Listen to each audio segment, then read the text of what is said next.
Nearly 1 year after Hurricane Helene devastated western North Carolina, Buncombe County leaders say they haven't received the nearly $20 million they requested from state and federal officials to rebuild after the storm. WCNC Charlotte Siobhan Riley shows us what they are doing to start over and just how many buildings were impacted.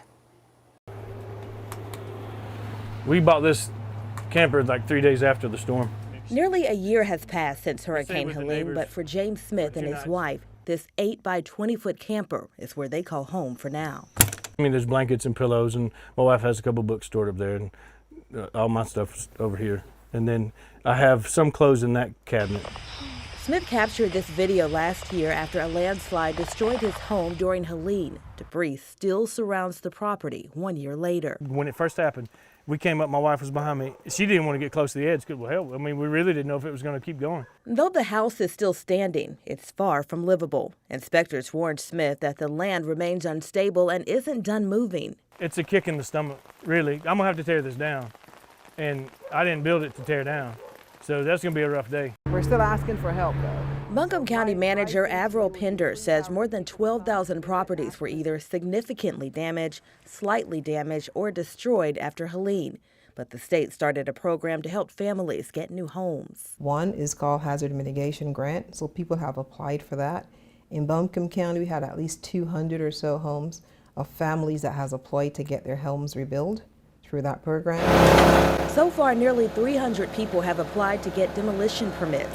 Out of that number, 100 have been approved for demolition. When you hear those numbers, what's going through your mind right now?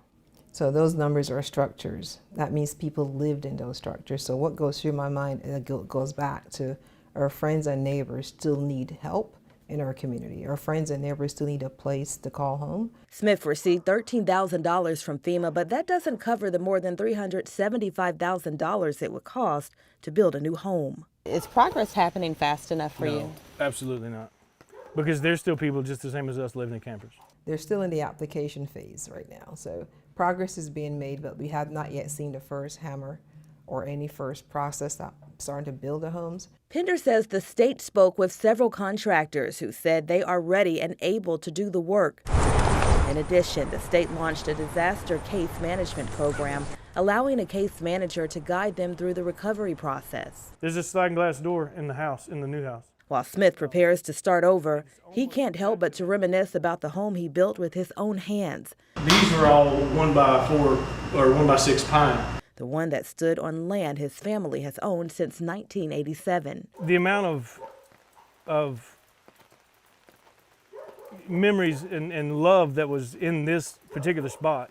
You know, I grew up here as a child, then my kids grew up here, and then it's just, it's a really sad deal that's it. It's sort of the end of the legacy. Though rebuilding is necessary, Smith says he'll miss the moments he shared with his wife and 5 children. In Buncombe County, Siobhan Riley, WCNC Charlotte.